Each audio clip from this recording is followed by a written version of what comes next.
quite a good technique, I feel, is, you grab just a second or less, see if I can find it actually, of a vocal, and then you can just kind of, you can use it as this like background layer, and it just really fills out the sound.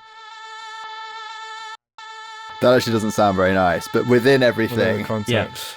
Being able to like have a vocal present there subtly for like the listener, but not as the main hook. Like when I think the drop happens, that sustained vocal is just in there. It's just enough to keep you engaged, but so that when the vocal hook actually comes back in, it's interesting again. Yeah. If that makes sense.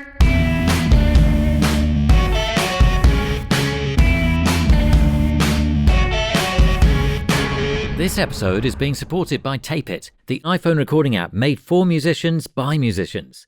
A demo I started, I was actually in a hotel room I was actually supporting Simon Bonobo on tour in America. Who we spoke to in this very room. Exactly. And we had a show in New Orleans, and I was just, this idea, I was just in my hotel room and I had a few hours to kill.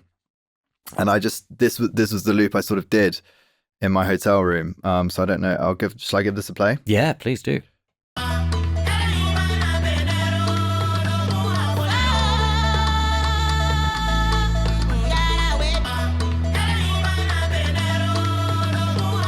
So that's the bass and then the vocal, and then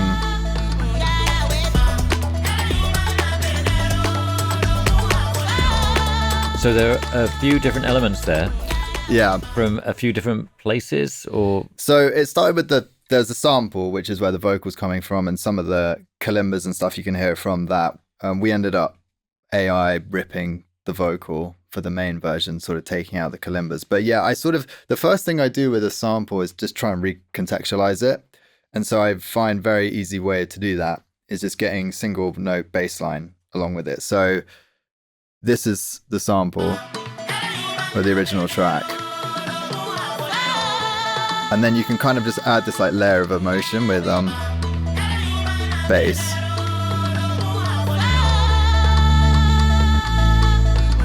Do you know what I mean? You don't really need any musical skill, because I don't really have any musical skill to do that. You just got to hit notes until they sound right, and you just got to find 4 of them. He's downplaying it. Yeah, I think so too. Yeah. But I like that. It's very welcoming. Yeah, and it's just that, and then I just added some like really, really rough drums to it, just to sort of see if there's a bit of a vibe. But that sort of, I sort of did that, and then continued. Where's that original vocal sample from? Are you able to say, or what part of the world is it from? We are allowed to say that, right? It's cleared. Okay, we got it cleared. But Farafina, which is amazing music, and just very. I mean, I don't know too much about it, but yeah, it's just I really love that album, and I think the vocals in this really stood out to me. Yeah, me too. I think as soon as I heard that, it was obviously Ben found the sample, but as soon as I heard that it was the vocal I was drawn to straight away. Yeah, and I'll just say that I think that one of Josh's biggest strengths is he can just sit down at a piano and just start playing chords to pretty much anything. It's something I can't do, and it really speeds up the songwriting process. So I think these were like.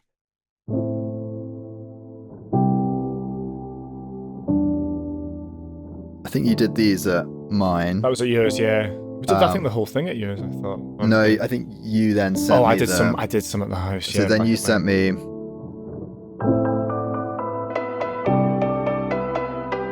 That was like the riff. It was like, where it just felt like it needed something else that's like going to be engaging enough to kind of... It's interesting though, because it's brought in quite quickly. Like you've got those initial chords, and you could have extended those for a bar or something. Yeah. But then you brought in that riff quite quickly, but because you want to use it a lot, I think. I think it's just like establishing those ideas quickly, and then it's like, and then you take it from there. This episode is being supported by our good friends at Tape It, the iPhone app made specifically for musicians.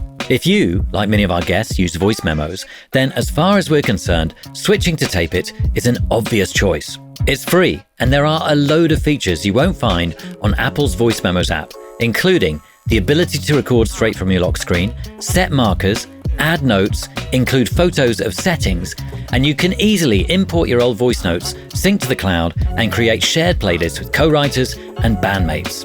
So head to the link below to install the app now. And if you want even more, check out Tape It Pro and use the promo code TAPENOTES to receive a whopping 20% off. And now, back to the episode. Quite a good technique, I feel, is, you grab just a second or less, see if I can find it actually, of a vocal, and then you can just kind of, you can use it as this like background layer, and it just really fills out the sound. That actually doesn't sound very nice, but within everything. Yeah. But I think the other key thing about that is not even just about it as a texture or pad. What's really great about doing something like that is often, if you have the vocal hook the whole way through a tune, it's gonna get boring if it just stays the same.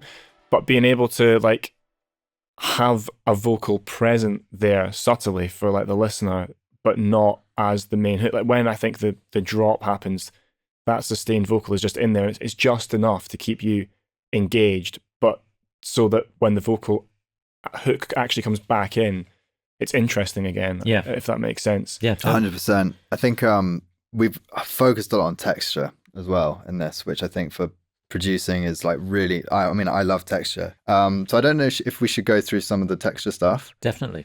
Because there's quite an interesting thing going on with the Ableton granulator, which is we've got a harp loop in, I'll loop it, in the granulator. So you can kind of, quite a fun technique is you can just find, I don't know, any splice sample or whatever. If you've got a track and you've got a, and you know the key of it, you can grab something, get it in that key, and then you can kind of just mess around with a granulator, because it will give you these kind of like crazy. That's playing chords on a harp loop and stuff, and and then you can sort of layer it with just other things in that key. And then they come in,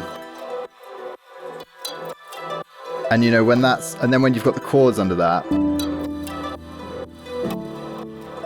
it suddenly has form. Everything's grounded and it has form. Because it might sound. And then there's just like rain, it's quite typical. And I had like recordings. I went out to Kenya last year, and I took a Zoom recorder with me, and I just had I just recorded loads of bits out there, and so this was just like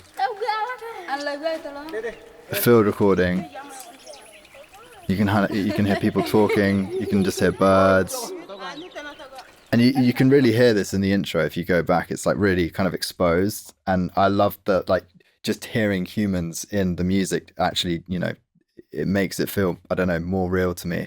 Yeah, I think a lot of time as well when you're working with like electronic music or instruments and stuff like that, having those real sounds in there can just help just help make it sound way less digital and way less processed. It's like such an important thing. Like, you've got whatever it is, different bits of foley or rain sounds or people talking. It just helps add, like, it makes it feel more real and then ultimately more like emotive, really. How do you make like machines and stuff that can be quite sterile, maybe like feel like it's a real instrument and real but the singer is real, obviously, but everything else, how do we match the singer, the humanity of that, and like put it in and stuff?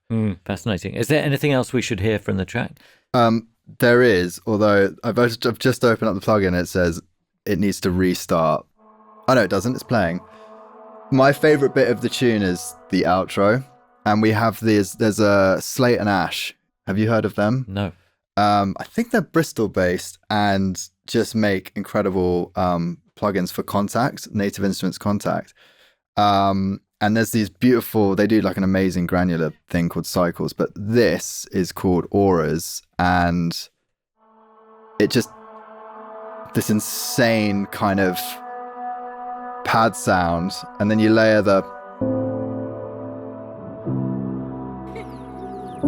people talking.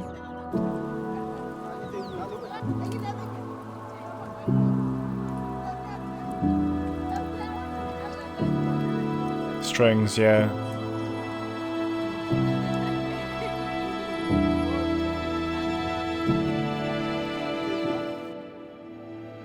It's like nothing.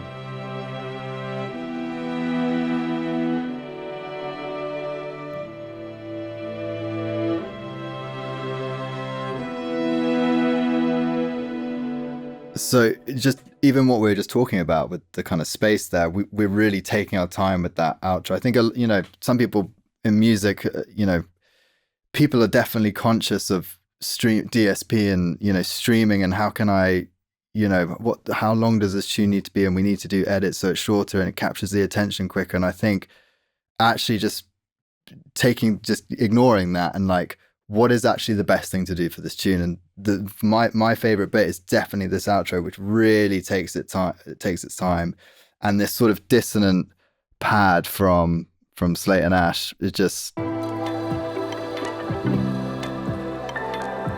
yeah, I just love that. I thought it was worth mentioning. Yeah, it's just definitely. such a beautiful sound. yeah.